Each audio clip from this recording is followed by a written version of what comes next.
दोस्तों स्वागत है आप सभी का एक बार फिर से एक और न्यू वीडियो में। तो दोस्तों आज के इस वीडियो में हम बात करने वाले हैं कि आप घर बैठे अपना आय प्रमाण पत्र वो भी बिल्कुल फ्री में कैसे बना सकते हो। साथ ही जानने वाले हैं कि डिजिटल आय प्रमाण पत्र बनाने के लिए आपको अपने मोबाइल फोन से कैसे अप्लाई करना है स्टेप बाय स्टेप। तो जानने के लिए वीडियो में बने रहिए एंड तक। अगर आप वीडियो को थोड़ा भी स्किप करते हो तो आप जरूरी इन्फॉर्मेशन मिस कर सकते हो। तो चलिए चलते हैं सीधा मोबाइल की स्क्रीन पर।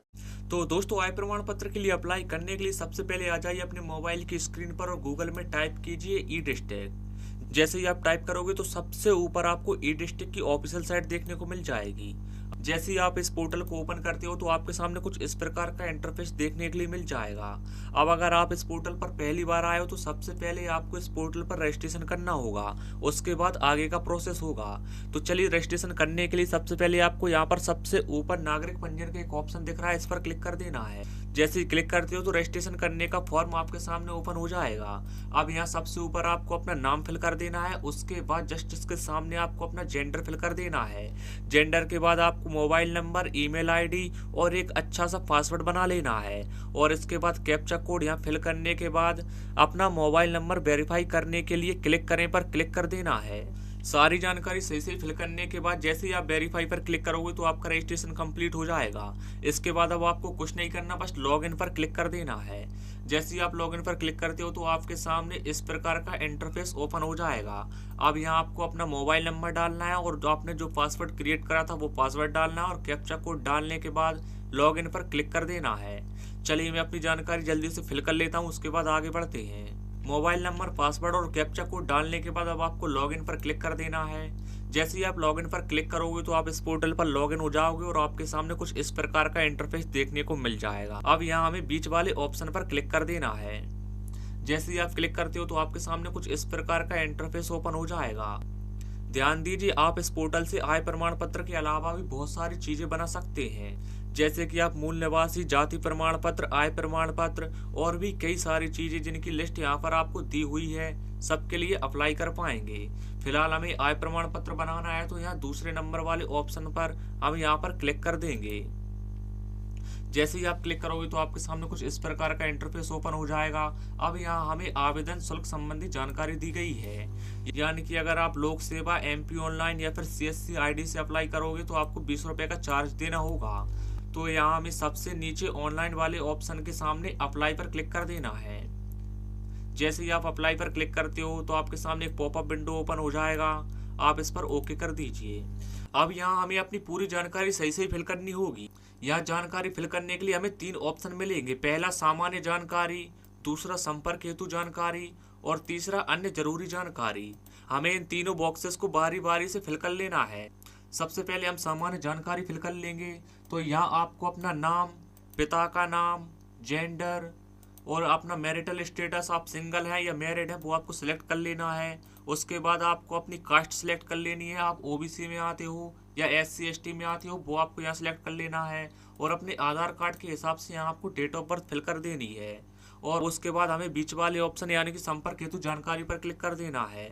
अब यहाँ आपको आपकी स्टेट पहले से फिल मिल जाएगी। उसके बाद अब आपको यहाँ पर अपनी डिस्ट्रिक्ट सिलेक्ट कर लेनी है। जो पिन कोड आपके आधार कार्ड में पीछे लिखा हुआ है वो आपको यहाँ पर फिल कर देना है। उसके बाद आपका मोबाइल नंबर पहले से फिल मिलेगा, ईमेल आईडी भी आपकी पहले से ही फिल मिलेगी। अब हमें इसके नीचे आना है और अब हमें यहाँ पर अपना पता बिल्कुल सही से फिल कर देना है। पता फिल करने के लिए आपको कुछ नहीं करना, बस अपने आधार कार्ड के पीछे जो भी एड्रेस डला है वो आपको सेम टू सेम यहाँ पर फिल कर देना है। उसके बाद अब आपको अन्य जरूरी जानकारी पर क्लिक करना है। अब यहाँ आपको आपकी समग्र आईडी फिल कर देनी है और नीचे हमें यहाँ अपना कैप्चा कोड फिल कर देना है।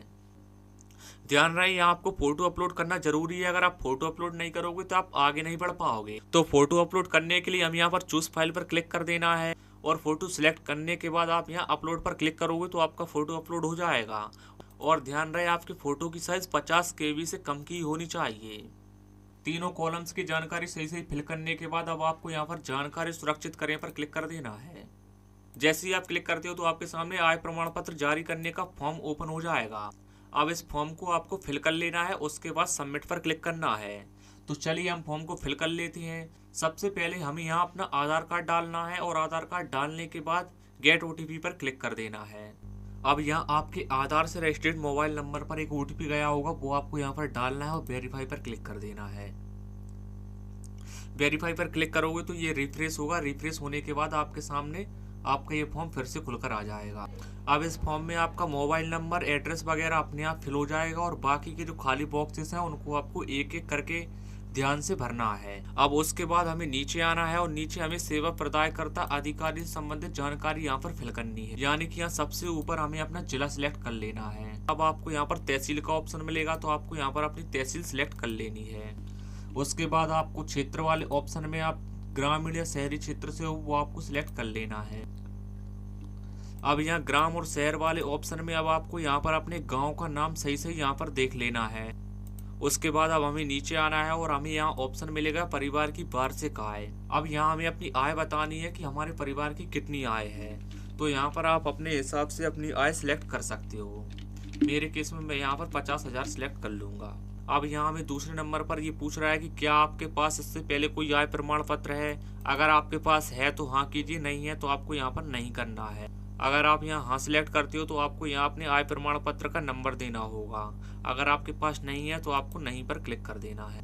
ऊपर की जानकारी पूरी सही भरने के बाद आप जैसे इस टिक बॉक्स पर क्लिक करते हो तो आपके सामने एक और फॉर्म खुलकर आ जाएगा। अब यहाँ सबसे पहले तो हमें अपने गांव का नाम सिलेक्ट कर लेना है।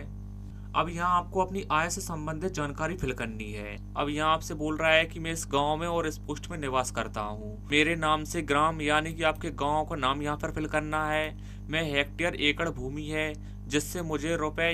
अब यहाँ आपको जितनी भी कृषि से आय मिलती है वो आपको यहाँ पर फिल कर देनी है। अब यहाँ तीसरे नंबर पर आपको व्यवसाय से संबंधित जानकारी फिल करनी है। आपका जो भी व्यवसाय है वो आपको इस बॉक्स में फिल करना है और उससे आपको कितनी आय मिलती है वो आपको यहाँ पर फिल कर देनी है। उसके बाद आपको चौथे नंबर पर गृह संपत्ति से जो वार्षिक आय आपको प्राप्त होती है वो आपको यहाँ पर फिल करनी है। और फिर उसके बाद पांचवें नंबर पर आपको बहुत सारे बॉक्स देखने को मिलेंगे। इनमें आपको अपने परिवार के सदस्यों का नाम एक एक करके यहाँ पर टाइप कर देना है। और ध्यान रहे ऊपर हमने जो अपनी वार्षिक आय सिलेक्ट की थी, यानी कि मैंने 50,000 में टोटल वार्षिक आय सिलेक्ट की थी, तो यहाँ पर भी हमें उतनी ही आय भरनी है जो कि टोटल मिलाकर 50,000 हो जाए। सारी डिटेल भरने के बाद अब आपको यहाँ पर सबमिट पर क्लिक कर देना है। अब यहाँ हमें एक एरर देखने को मिल रहा है, कृपया आवेदक के पते में स्पेशल कैरेक्टर नहीं लिखें। यानी कि अब हमारा पूरा फॉर्म सही भरा है। अगर आपके किसी भी कॉलम में गड़बड़ होगी तो वो आपको इस प्रकार से येलो कलर में दिख जाएगा। यानी कि मेरे पते में गड़बड़ है तो वो मुझे यहाँ पर सुधार कर लेनी है। पता सही भरने के बाद अब हमें यहाँ पर सबमिट पर क्लिक कर देना है। तो जैसे ही आप सबमिट पर क्लिक करोगे तो आपका फॉर्म सक्सेसफुली सबमिट हो जाएगा। यहाँ हमें अपनी डिटेल देखने के लिए मिल जाएगी और इसने हमें नीचे टारगेटेड डेट भी बता दी है, यानी कि हमारा आय प्रमाण पत्र कब तक बनकर आ जाएगा। अगर अब आपको अपने आय प्रमाण पत्र का स्टेटस चेक करना है कि आपका आय प्रमाण पत्र बना है या नहीं, तो उसके लिए आपको होम पेज पर आना है। और होम पेज पर जैसे ही आओगे तो यहाँ आपको बहुत सारे ऑप्शन देखने के लिए मिल जाएंगे। ध्यान रहे सबसे पहले तो आपको अपने मोबाइल नंबर और पासवर्ड से इस पोर्टल पर लॉगिन कर लेना है। उसके बाद अब हमें यहाँ दूसरे नंबर पर एक ऑप्शन मिलेगा आवेदन की स्थिति जाने। इस पर क्लिक करोगे तो आपको यहाँ पर अपना पंजीयन क्रमांक डाल देना है। यानी कि आपको जो रजिस्ट्रेशन नंबर मिला था वो आपको यहाँ पर फिल करना है। कैप्चा कोड डालने के बाद यहाँ पर आपको क्लिक कर देना है। अगर आप चाहो तो अपने मोबाइल नंबर से भी अपना स्टेटस चेक कर सकते हो। तो दोस्तों उम्मीद है कि जानकारी अच्छी लगी होगी। अगर जानकारी अच्छी लगी है तो वीडियो को एक लाइक जरूर करें और चैनल को सब्सक्राइब जरूर कर लें। तो मिलते हैं अगले वीडियो में, तब तक के लिए जय हिंद, वंदे मातरम।